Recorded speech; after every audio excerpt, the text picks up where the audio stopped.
Կառավարությունը Եվրամիությունից օգնություն է խնդրել ընտրություններին ընդառաջ հիբրիդային պատերազմին դիմակայելու համար, ըստ ձեզ հիբրիդային պատերազմը ով է իրականացնում։ Ես չգիտեմ, եթե իշխանությունները անընդհատ խոսում են հիբրիդային պատերազմի մասին, ընդհանուր արտաքին հետախուզության ծառայության մակարդակով հայտարարում են, որ այլ երկրները,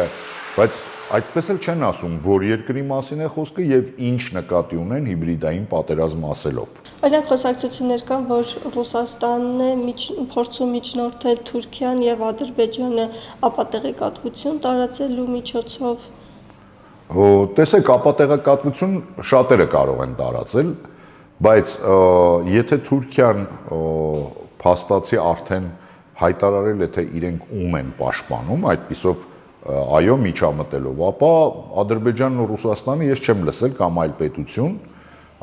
եւ մեկ էլ Եվրամիությունն է հայտարարել, որ 15 միլիոն, իսկ հիմա ոնց որ թե ավելի շատ ասնում են, որպեսզի այսօրվա իշխանությունները պայքարեն Ռուսաստանի դեմ, բայց մեր իշխանությունները ոչինչ չեն ասել։ Իսկ Եվրամիության խումբ ուղարկելը միջամտություն չեք համարում։ Ինչ խումբ ուղարկելը։ Հիբրիդային պատերազմին դիմակայելու խումբը, որ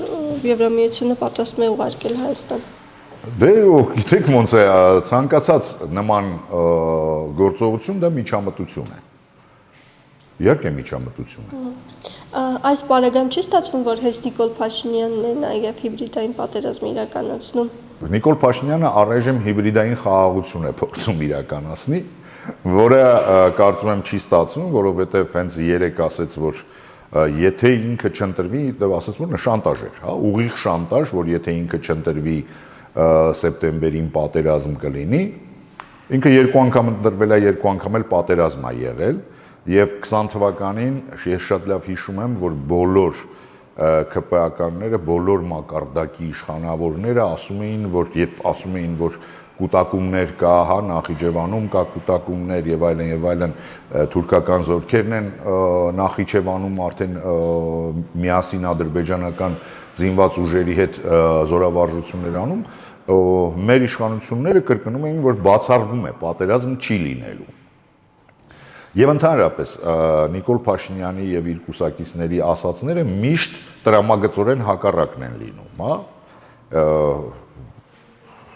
Այն ժամանակ ասում էին չի լինի, եղավ։ Հիմա երբ որ ասում են լինելու է հաստատ, ես վստահ եմ, որ չի լինելու։ Որովհետեւ նորից եմ կրկնում, Նիկոլ Փաշինյանի ցանկացած խոսք ես արդեն վաղուց սովոր եմ հասկանալ տրամագծորեն հակառակը։ Բաժանորդագրվեք Արմադ մեդիայի ալիքներին YouTube-ում, Facebook-ում, Instagram-ում և Telegram-ում։